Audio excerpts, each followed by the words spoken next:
আজকে যে ওয়াজের মাহফিল চলতেছে, এগুলো তো কোনো কোরআন হাদিস এরকম পাওয়া যায় না, কেউ বলতে পারবে না। আল্লাহ যতটুকু আমরা টুকটাক কিছু কোরআন হাদিসের কথা দেখার বোঝার তৌফিক দিয়েছে। কোরআনে এটাই আসছে, হাদিসে এটাই আসছে। 7 পারার মধ্যে আয়াত আছে কোরআন শরীফ, আল্লাহ বলছে তারা যখন কোরআন শুনতো সবাই কানতে কানতে পেরেশান হয়ে যেত। নবীর উপরে যখন কোরআন নাজিল হয়েছে, যারা শ্রোতারা ছিল সবাই কানতে কানতে পেরেশান হয়েছে। তাদের দিলে দাগ কাটছে, তাদের মহব্বতে চোখে পানি আসছে। কোরআনে বলতে, অন্য জায়গায় বলতেছেন একজন কোরআনকে হাতে নিয়ে 3 বার বেহুশ হয়ে পড়ে গেছে। কোরআন দিলে আসর করছে, বেহুশ হয়ে গেছে 3 বার, একবার না। ইকরামা রাদিয়াল্লাহু তাআলা, এই ঘটনা আমরা ভাববেন ফাজাইলে কোরআন একটা, এই যে তাবলীগী জমাতে তালিম করা হয়, ওইটার মধ্যে এগুলো বিস্তারিত বলা হয়েছে যে কোরআনের ভক্তি, কোরআনের নামে জোরে সোরে নারায়ে তাকবীর বলা, আল্লাহু আকবার বলা, এটার কথা বলা হয়েছে না, দিলের থেকে। যদি কেউ খুশিতে বলে আলহামদুলিল্লাহ, ভালো নাই, ভালো আছে, কিন্তু এটাই যদি সীমিত করে তাহলে কোরআনের হক আদায় হবে না, কানতে হবে। কান্দার হুকুম করছে আল্লাহ। কথা বলতে বোঝেন না? কোরআন পড়লে যে কানতে হবে, এটা যে আল্লাহর হুকুম। কেউ হয়তো এর আগে শুনেন নাই কোনো, কথা বোঝেন নাকি? আল্লাহ তো কোরআনে হুকুম করছে, এটা আমার কালাম, এটার দাম আছে। এটা দুনিয়ার গল্প গুজারি না, দুনিয়ার আড়ম্বর না, এটা দিলের থেকে শুনতে হবে। বাপু কোরআনে হুকুম করছে, আর কোরআনে আসছে সবাই কোরআন কথা শুনলে কানতে কানতে পেরেশান হয়ে, দিল কাঁপতে থাকতো। ওয়াজিলাতিল কুলুব, কম্পন শুরু হয়ে গেছে দিলের ভিতরে। এটা দিলের জন্য না দিয়েছে, কানের জন্য না। কানে সুন্দর লাগবো, কানে তো সুন্দর লাগে গান শুনলে। কোরআন তো দিলের জন্য না দিয়েছে। সৌন্দর্য আছে কোরআন শুনে, বহুত মুসলমান হয়ে যায়, কিন্তু দিলে তাক থাকে। যারা দিলে পৌঁছবে না, এটা ওয়াজ হইতে পারে না। আগে তো সবাই ওয়াজ করতো না, এখন বই পড়ে ওয়াজ করে, কিতাব পড়ে ওয়াজ করে, আরবিতে তর্জমা করে। তর্জমা করার নাম পড়া না। আল্লাহ এটার কথা কোরআনে বলেন না। যে আয়াত পড়ছি এটার মধ্যে বলা হয়েছে, তোমরা বাইরে যাও, কোরআনকে বুঝিয়া শুনিয়া পড়িয়া দিলে লাগাও। লিয়াতাফাক্কাহু কইছে। আর বোঝার লক্ষণ কি? বোঝার লক্ষণ হলো কাজটা ঠিক মতো করা। ছোট বলা আমরা কই যে বুঝে না দিকে গোলমাল করি, যখন বুঝবো তো ঠিক হয়ে যাবো। কি কন কিনা?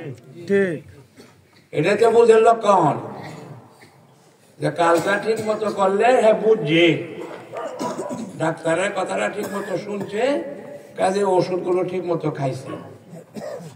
বুঝেন কিনা? খালি খালি কানে শুনলে কিনা? আজকাল তো ওয়াজ মাহফিলের নামে যে আজাব শুরু হয়েছে দেশ, ফলাফলটা তো আমরা দেখি। প্রত্যেক রাত্রে ওয়াজ হয়। বাংলাদেশে 1 বছরে কত লক্ষ লক্ষ ওয়াজ মাহফিল হয়। এক একটা ওয়াজ মাহফিল থেকে 5 জন 10 জন লোক যদি নামাজি হইতো, বাংলাদেশে তো বেনামাজি পাওয়া গেল না। কি করলাম তারা? ওয়াজ করে কেন? ওয়াজ যায় কোথায়? ওয়াজের উদ্দেশ্য কি? ওয়াজ শুনলে যদি কিছু ফলাফলই না হয়, 7-8 ঘন্টা ওয়াজ করা হয়। ইন্না লিল্লাহি ওয়া ইন্না ইলাইহি। একটা মানুষের শোনার কতক্ষণ ধৈর্য থাকে? আমরা তো ওই দেশে থাকি, 1.5-2 লক্ষ টাকা খরচ করে একজন বক্তা আনি, তার ওয়াজের সময় হইল 45 মিনিট থেকে বেশি 1 ঘন্টা। এই যে গদ বান্ধা ওয়াজ বাংলাদেশে শুরু হয়েছে জোহর থেকে রাত 12টা। আগে তো সারা রাত চলতো। কি করেন, আজাবটি কিছু বন্ধ হয়েছে। আমরাই পড়া শুরু করছিলাম, সারা রাতের ওয়াজ দেশের মধ্যে বন্ধ হয়েছে, এখন মানুষ থাকে না রাত 12টা। এই যে ওয়াজের নামে কুপ্রথা,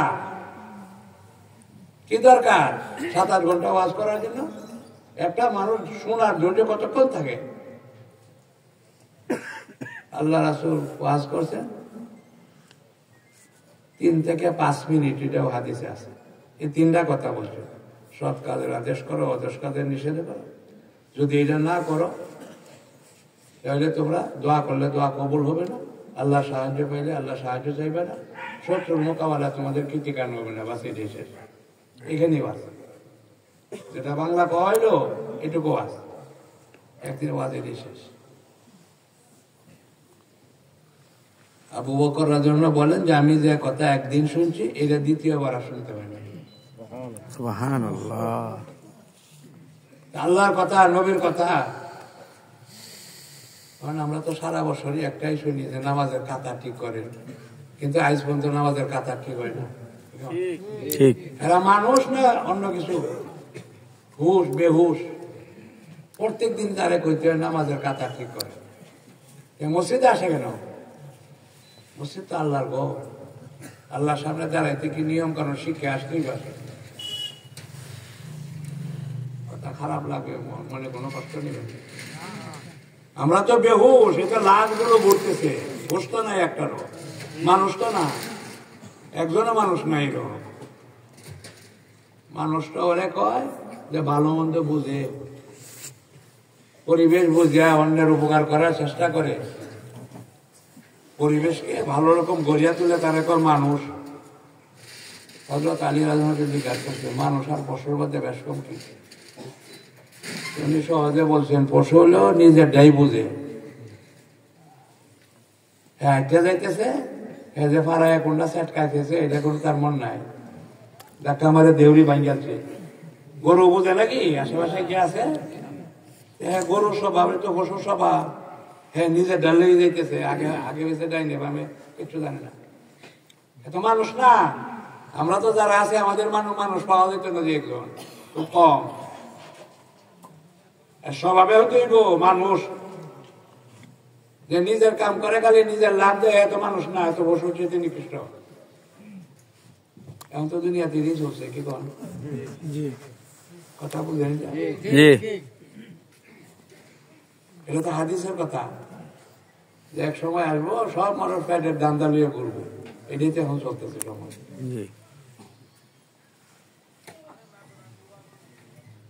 আর সম্পদ হিসাবে মানুষ সম্মান দিব, এর অনেক টাকা আছে, 1 পয়সা আছে, অনেক পজিশন আছে, কি করে সারা জীবন কামাই করে ভালো একটা ঘর বানায়, মানে ঘরের দ্বারা তার দাম বাড়বো, গাড়ি একটা দামি কিনে দাম বাড়বো, 2টা দামি জুতা কিনে, মাথার কিছু নাই কিন্তু জুতা পাও সাজায়। মানুষের এত অধপতন হয়েছে, কি করেন বোঝেন কিনা? রাগ হয়ে না, বোঝা লাগবে। কবরে গেলে বুঝাই দিব আল্লাহ, আজকে পছন্দ না হইলেও বোঝন লাগবো। পাওয়ারে সাজায়, জুতাটা মানে দামি বানাইছে কিন্তু মাথা খালি, কি করেন আছে কিনা? কিছুদিন আগে তো আমরা দেশে এটা ছিল, মানুষের কাছে যে টুপি নাও থাকতো, রুমাল দেখাছে মাথারা ঘুরিয়া যাইতো, কি করতে যাইতো না? মাথা খোলা রাখা অপমান।